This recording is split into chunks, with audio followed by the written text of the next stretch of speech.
Today I'm going to walk you through a perfect run of Megaman 1. If you're just joining us, this is the third level that I'm going to perform a no damage buster only run. I keep hearing people say you should start with Cutman first because he's the easiest, and that's just nonsense. If you start with Cutman and go on to elecman, you won't have the gutsarm from gutsman to pick up the magnet beam, which I believe you need to complete the game. So unless you want to do elecman stage twice, you ought to start with Bombman.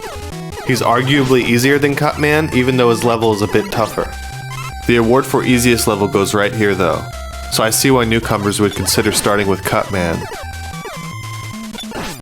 Here you can snipe out the little wall shooters from the ladder if you want to play conservatively.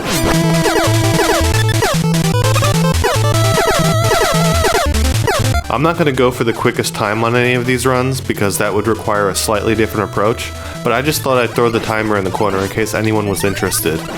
And the times are naturally low anyway because I'm not taking any hits. But I'm sure you can go faster if you wanted.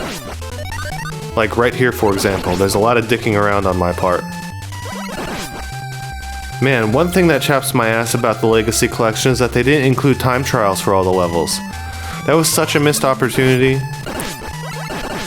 And while I'm griping, they also need to put the soundtrack in a playlist. No one's gonna sit there and click all the songs one by one when all they want to do is listen to music.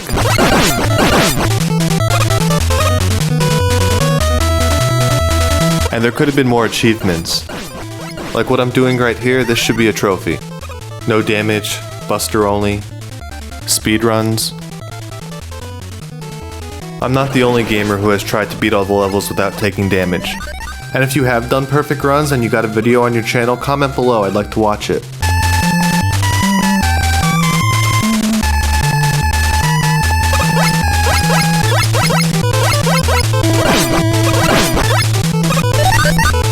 Make sure you fall off the ladders instead of climbing down. It saves time so you can dodge the bullets.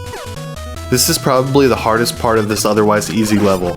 So if this walkthrough sounded more like a diatribe, it's because I just needed some time to vent my frustrations and offer my opinion on how the definitive Megaman experience can be improved. And there really wasn't much to comment on in terms of not taking damage on the stage. Just don't be careless.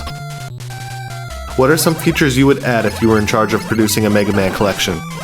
Let me know in the comments, and subscribe to my channel because we're about to take on Cutman.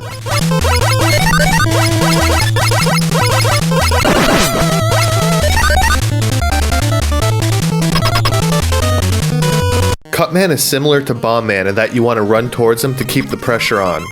He should jump over you and catch his blade on the other side, allowing you to jump over his next throw and repeat the process. It's best if you stay on the lower level and not the blocks, or else it's harder to run underneath him.